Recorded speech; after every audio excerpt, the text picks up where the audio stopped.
This insane video shows a reckless driver sideswiping a van in the UK.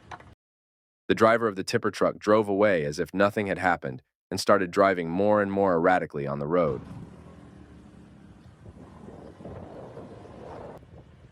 Along the way, the driver collided with several cars and at one point completely crashed into a parked vehicle. Shortly afterward, the driver was arrested for driving under the influence and without insurance.